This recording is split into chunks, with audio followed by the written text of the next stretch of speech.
नमस्कार, आदाब, सत श्री अकाल। वेलकम टू मैं और मेरी फालतू बातें। मैं फालतू हूँ या नहीं ये मुझे नहीं पता, लेकिन मेरी बातें शायद फालतू हों। तो आज जो मैं पहली बार YouTube पर ही इस वीडियो को अपलोड करने वाला हूँ और कुछ बातें जो मेरे ही दिल में है मैं आप सभी लोगों तक पहुँचाना चाहता हूँ। और मेरी दिली ख्वाहिश है कि आप सारी बातें सुने, ये नहीं कि एक ही बात सुनकर इसको बंद कर दें या बोर हो जाएं। जानता हूँ मेरी आवाज इतनी अच्छी नहीं है और ना ही मैं इतनी अच्छी तरह प्रेजेंट कर पाऊंगा। तो किस टॉपिक पर बात करें? मैं तो ये भी नहीं जानता किस टॉपिक पर बात करें। ओके, चलिए छोड़िए। एक टॉपिक सबसे ज्यादा हॉट रहता है, वो है आपका प्यार, मोहब्बत वगैरह वगैरह वगैरह। तो प्यार में सभी लोग जानते हैं, मिलते हैं, बिछड़ते हैं, खुश बहुत होते हैं कि न जाने हमें क्या मिल गया, भूख नहीं लगती, प्यास नहीं लगती। क्योंकि मैंने ये सब सहा है, मैं जानता हूँ कि मुझे कैसा फील हुआ था, तो इसलिए मैं बता सकता हूँ कि जब कोई प्यार में होता है तो कितना अच्छा होता है उसके लिए। लेकिन सिर्फ खुशियां एक तरफ है, क्यों भूल जाते हैं हम कि इसके बाद हमें दर्द भी सहना है। ये बात हम भूलते हैं। रिश्ते बना लेते हैं लेकिन निभाना नहीं आता। मैंने भी हमेशा, जो मेरी साथी थी जिनके साथ शायद हमारा 2 साल तक रिलेशन चला, मैंने उनसे हमेशा एक ही बात कही कि रिश्ता बनाना बहुत आसान होता है। इस दुनिया का सबसे आसान काम है किसी को आई लव यू कहना, और सबसे मुश्किल काम है उस प्यार को निभाना। अब यही प्रॉब्लम हो गई, वो नहीं निभा पाए। चलिए मैं अपनी ही बात क्यों छोड़ूं, मैं सबको ही अगर लेकर चलता हूँ तो रिश्ता बनाना जितना आसान होता है उसे निभाना उतना ही मुश्किल है। उससे भी ज्यादा मुश्किल तब होती है जो वो रिश्ता जख्म पे जख्म देता जाए, रिश्तों में कमियां आ जाएं या किसी वजह से वो सहन न होने लगे।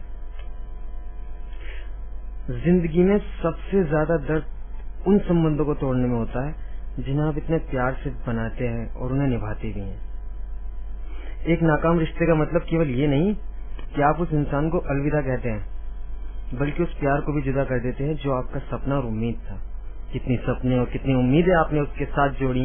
आप लोगों ने ये सोचा कि हम शादी करेंगे, हमारे बच्चे होंगे, हम उनका क्या नाम रखेंगे, उन्हें हम किस तरीके की एजुकेशन देंगे, उनकी शादी हम कैसे करेंगे, या उनको भी हम लव मैरिज के लिए अलाउ करेंगे या नहीं। कितने सारे सपने देखते हैं, कितनी सारी बातें सोचते हैं, और एक झटके में वो सब खत्म हो जाता है। अजीब बात है। जुदा होना हमेशा से बहुत दर्द देता है। कुछ लोग तो थोड़े टाइम के लिए डिप्रेशन तक में चले जाते हैं, तो कुछ लोगों के लिए एक बहुत गहरा सदमा बन जाता है जिसे वो कभी नहीं भुला पाते। लेकिन इंसान को ये याद रखना चाहिए कि जीवन में कुछ भी फिक्स नहीं होता।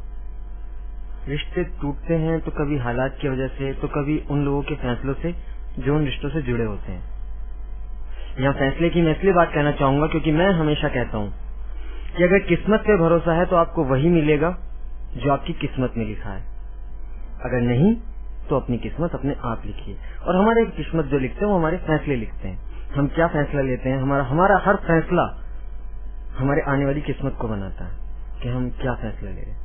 आपने फैसला लिया अलग होने का, उसने फैसला लिया नहीं अलग होने का, तो अगर दोनों के बीच में ये चलता है कि हाँ दोनों का एक ही फैसला है कि दोनों को साथ रहना, तो रिश्ता टूटेगा ही नहीं।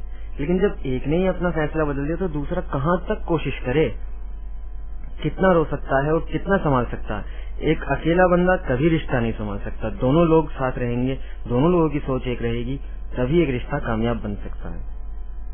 ऐसे सैकड़ों वजह हैं जिन वजह से रिश्तों में दूरियां आती हैं। अभी मैं आपको बताना चाहूंगा कि कौन सी वो वजह हैं जिन वजह से रिश्तों में दूरियां आती हैं। और मैं आप लोगों से मेरी रिक्वेस्ट है कि आप प्लीज, मैं जो सब आपको बता रहा हूँ इस बात को समझिए। अगर आपका किसी से ब्रेकअप नहीं हुआ है तो अगर आप इन बातों को सुनेंगे तो शायद कभी आपका ब्रेकअप नहीं होगा।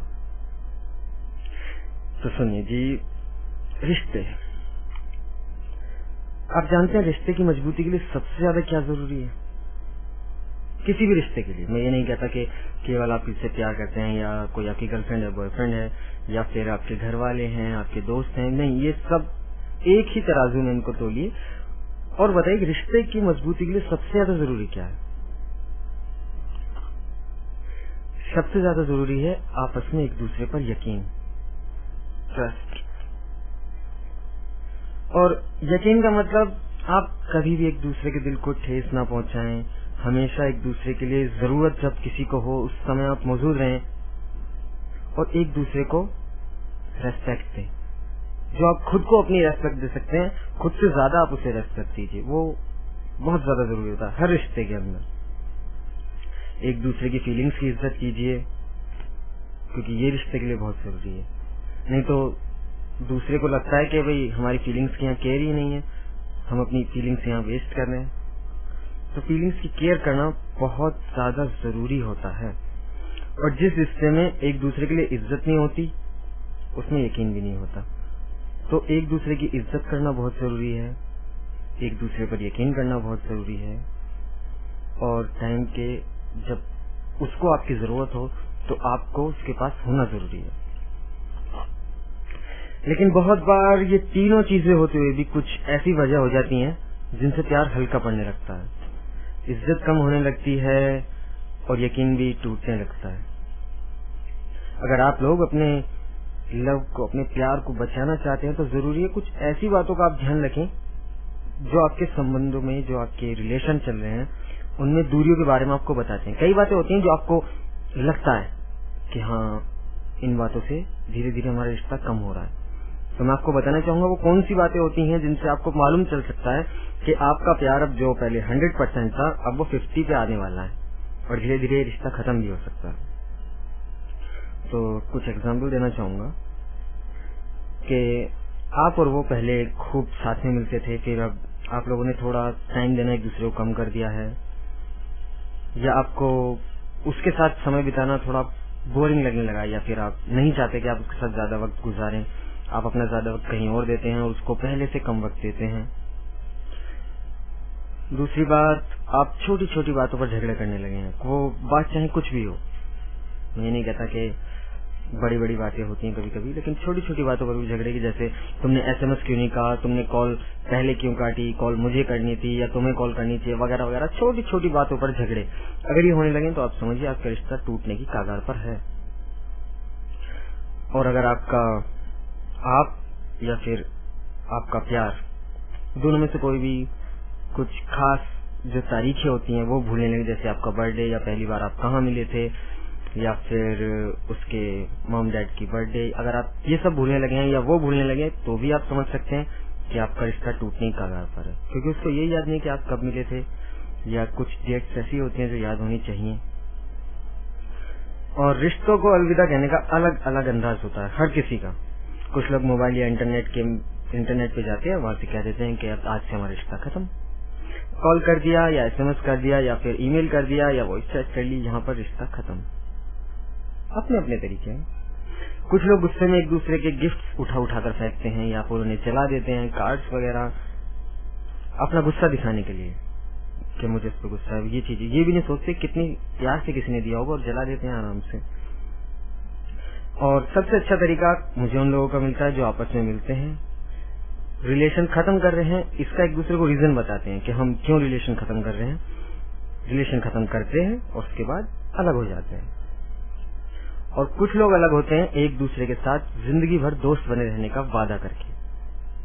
तरीका चाहे कोई भी हो, लेकिन इतना आसान नहीं होता किसी भी रिश्ते को खत्म करना। तभी तो लोग जितने रिश्ते होते हैं उन्हें ढोते रहते हैं कि नहीं यार चलने दो, ये सोचकर कि शायद कभी ना कभी ये ठीक हो जाए। दोनों तरफ से कोशिशें पूरी होती हैं, क्योंकि ये सोचकर कोई रिश्ता नहीं बनाता कि एक दिन वो इस रिश्ते को तोड़ेगा। लेकिन जब कभी आपको ऐसा लग रहा है कि सिर्फ आप कोशिश कर रहे हो और दूसरा आपको नहीं कर रहा है, तो आपको उसको फोर्स करने का कोई हक नहीं है। ठीक है, वो नहीं चाहता तो इट्स ओवर। बाकी मैं अपनी फालतू बातों को यहीं खत्म करता हूँ, क्योंकि 10 मिनट हो रहे हैं। 10 मिनट तक मुझे नहीं लगता आप लोगों ने इसे सुना होगा। ठीक है जी, नमस्कार, अल्लाह हाफिज, बाय बाय।